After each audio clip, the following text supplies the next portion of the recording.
Hi, I'm Kristen, and welcome to the Unashamed Homeschool.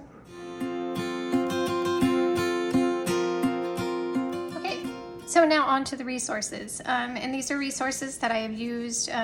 There's only one that's like age-based, but these are resources that we have used almost since the beginning. There's a couple that I've added in a little later. But first off, reading. Reading. Reading is so important. Reading is the foundation for everything else. I mean, you have to even read in math, like for math homework, things like that. Reading is so very important. I'm a huge book nerd. I wanted to raise book nerds. And so even before I knew I was going to homeschool, as soon as I brought my oldest home from the hospital after he was born, we read to him every single night. I have a picture of him. He was 2 days old. His second day, or his day 2 when we brought him home, and we read to him "Are You My Mother?" It was like the little board books. They were really cute, very short. At that age, they only have so much attention span. Maybe they start crying. But yes, I do believe it is important to read to them, even as babies. They learn comfort from you, right? You're taking the time out of your day. You're not staring at your phone. You're giving them all your attention as you read to them. They're learning your voice. They're learning new words. And you'll be surprised at how quickly they will pick it up on their own later on in life, in just a few short years. As my oldest was able to walk and choose his own books, usually when he would go into the playroom and he would be really quiet. Most kids are getting into something, right? Like when they get quiet, you gotta go and find them, and there's usually a mess. There was a mess, but it was a mess of books. He would be looking through his books, reading to himself when he was about 18 months old, starting right around a year to an 18 months old. That's what he loved to do. He loved to read. He chose books about animals. Fun fact, that's still his favorite book, is about animals, which is really cool to see his progression of books. So he started at board books, and now he reads encyclopedias for fun. And it's awesome. I love it. So teaching him to read came naturally because he so wanted to read books by himself. So just having good books around the house that they can choose. Now, I wouldn't recommend these for a baby or toddler because these are paper pages.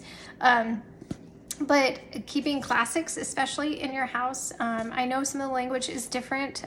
Some of them are words that we don't use anymore. However, it expands their vocabulary, and it gives you a chance to talk to your kids about what some of those words mean, why we don't use some of those words sometimes. It opens up those conversations, right? Half the time I pick up books at yard sales. Thrift Books is a great resource, but having good books around your house that are at or slightly above your kid's grade level, having some below your kid's grade level, something easy that they can pick up and just read for fun, just starting to build your library. Another good way to do that is through book subscription, and I cannot say enough about this next company, Brave Books. Brave Books is my all-time favorite resource, I think, than all the things that I have on this table right now, which is not very many, because I have a lot of favorites, but they go with curriculums and things like that, which will come later. But Brave Books, we've had a subscription to this for about 3 years now, I think. 3 years, yes. So we pay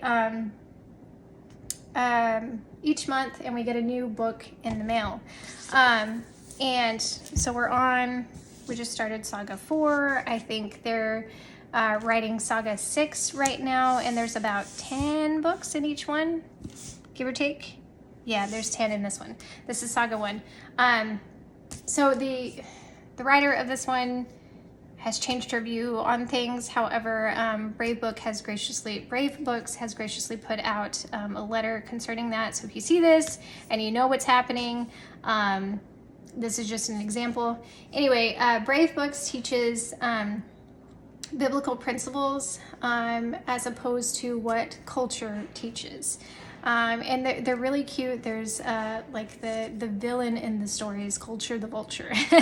And so in this first one, elephants are not birds. It teaches kids that boys are boys, girls are girls, and it's presented in such a beautiful way. The illustrations are absolutely gorgeous. And they're fun. They're fun stories to read. Even my 10-year-old still loves to read them. Like when he's on to chapter books, he's on to encyclopedias. However, when we get a Brave book in the mail, he's running out to be the first to grab it. It comes with a map, and each book comes with either a sticker or a coloring page or some kind of activity. There's no stickers in this one anymore, that you can put on the map. So each story takes place on a different spot on the island, this fictional island. So there's a whole world to Brave Books.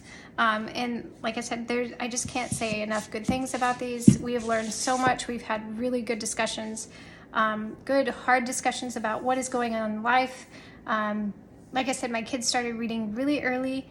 So they can read billboards, they can read things when we go to the mall, they see these things, they see a lot more than we think they do, and they're gonna have questions, Mom, why was that boy wearing makeup? Okay, well, let's talk about it. So Brave Books really opens that door to have those hard and sometimes awkward conversations with your kids, and it presents it in such a beautiful and loving way. So highly, highly recommend Brave Books. Go and check them out. I will put some links in the description box below. They do have a biblical worldview curriculum, which I will talk about in another video, that I also highly recommend. They just came out with a couple of Easter books. They're coming out with a couple of books for America's 250th. Really cool stuff. Like I said, I can't say enough good things about Brave Books. Second thing is YWAM books. So these biographies are a great addition to our history curriculum. We have the chapter books here, but they do have a younger readers series that are more picture books. So these are a great addition to any history curriculum. We are learning U.S. history right now, so we have quite a few that I picked this year. My son does not enjoy historical fiction whatsoever, but he really loves the YWAM books. So I have Louis Zamperini here, which was the Olympian that was ended up being a POW, and then Betty Green, who was a part of the women's aviation, the WASP program that started during World War II, and how she used those skills to become a missionary. Great stories. We listen to the audiobook versions during lunch usually.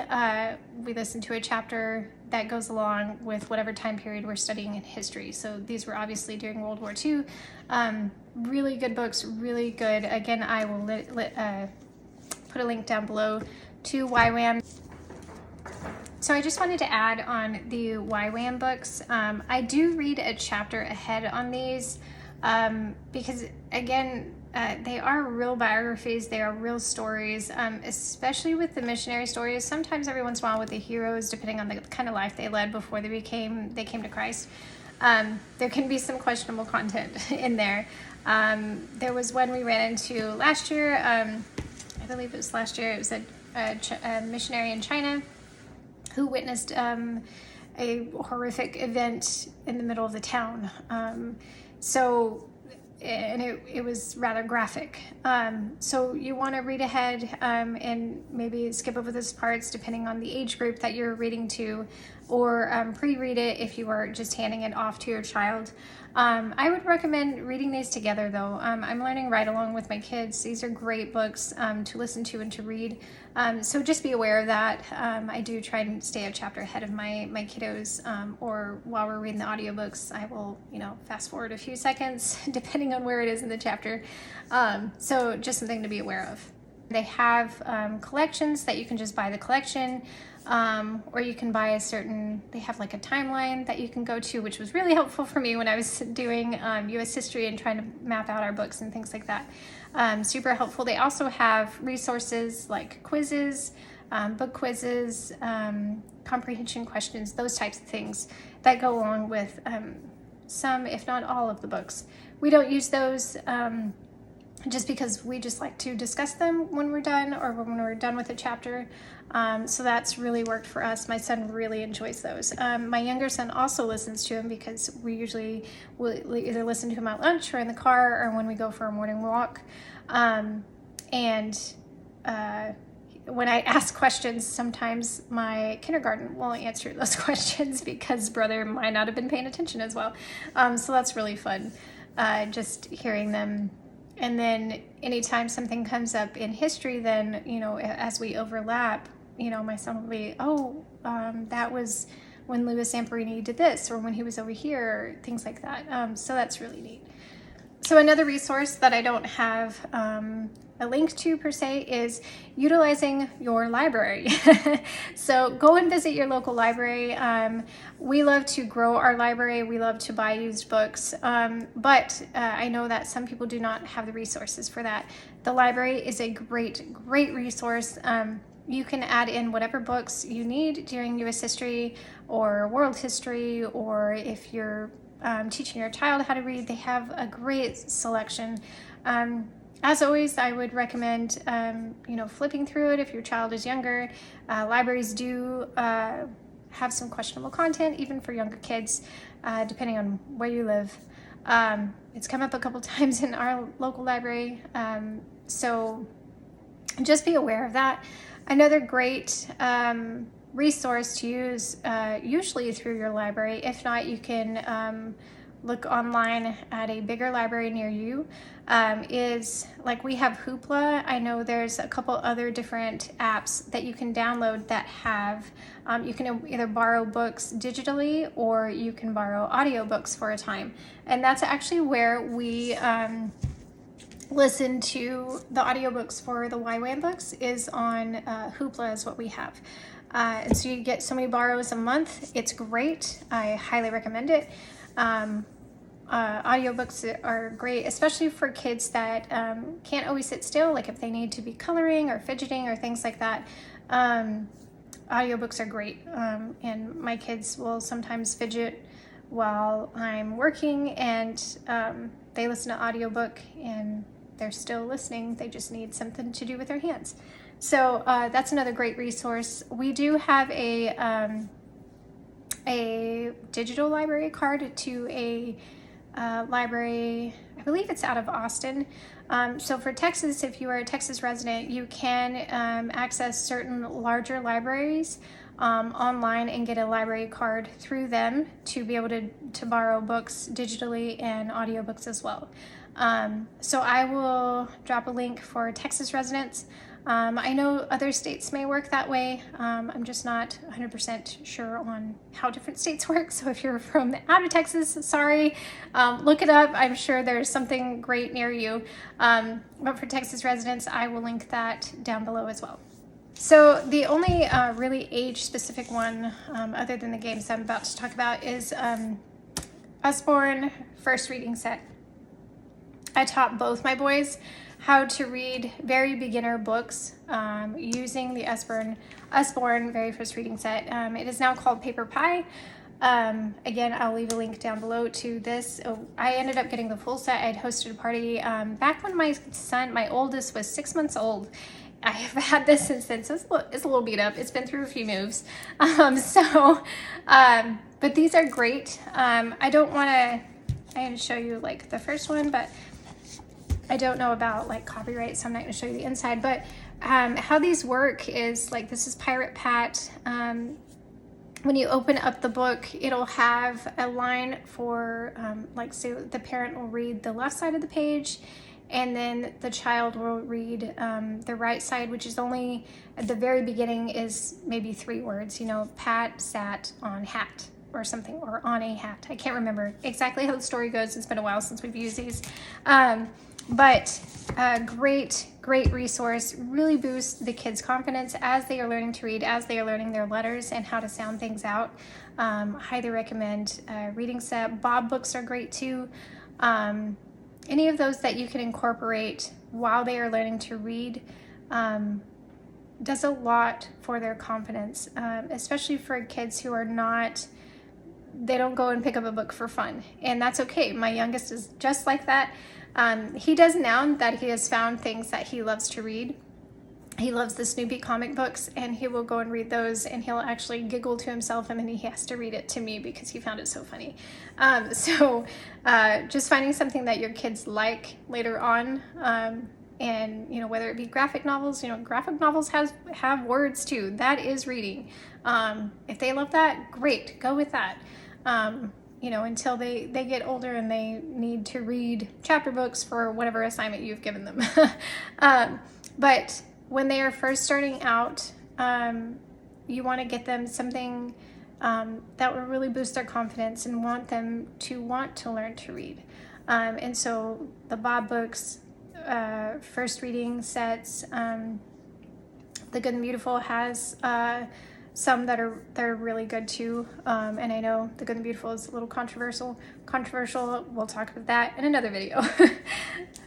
Okay, so the last resource I have, which is somewhat unusual, is board games. Okay, so bring fun to school. Okay, homeschooling does not have to look like school at school. Okay, you don't have to have a desk. You can do school at the kitchen table. You can do school on the living room couch. You can do school at the park. Okay, it does not have to be the brick and mortar school that you grew up in or that exists. There are some days where we have to take a dance break because we've hit a wall. And so we'll stop everything we're doing. I'll turn up the music really loud and we'll just get the wiggles out because I've got boys and they need to move. And then they're ready to go again. After 10-15 minutes, they're ready to go. So these are some great things to have around. If you just need a break, take a break. It's okay. I promise it will save your sanity. This is a fun one. My oldest one has this one. It's actually a logic game. And it's like crimes that you have to solve. I can't remember exactly. It's like who ate the shoes or who pooped where. I don't know. It's really funny. And even just one person can play it. Again, it's a logic game. So that one's a lot of fun. For my youngest, this one is one of his favorites. It's a Nick Jr. show. I don't know. We don't watch it, but it's got penguins, which is special for me. And everybody kind of helps each other out. So you earn your wings and you have to do an action movement of some sort. You have to pretend to be an airplane and you have to fly around the room. So it's a lot of fun, again, to get the wiggles out and just to take a break. Another one we recently bought is Organ Attack. And this one's hilarious. It's a tad bit morbid. You're attacking each other's organs, but my youngest one has learned so much about the different body parts and what, about your eyes, and that glaucoma affects your eyes. I never thought I would hear the word glaucoma come out of my kindergartner's mouth, but Organ Attack's been a lot of fun, and how what parts of your body work in conjunction with others, what diseases affect it, things like that. Again, it's opened up a lot of conversation, good conversation about how your body works, how we're designed, and what an amazing creator we have.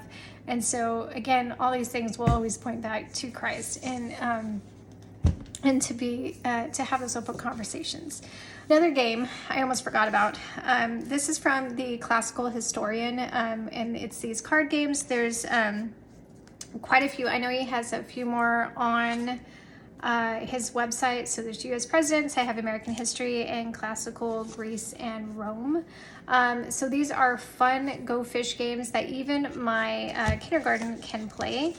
Again, it's kind of funny hearing him, some of the the categories in here. You know, do you have Greek government? You know, hearing my kindergartner say that is pretty cool.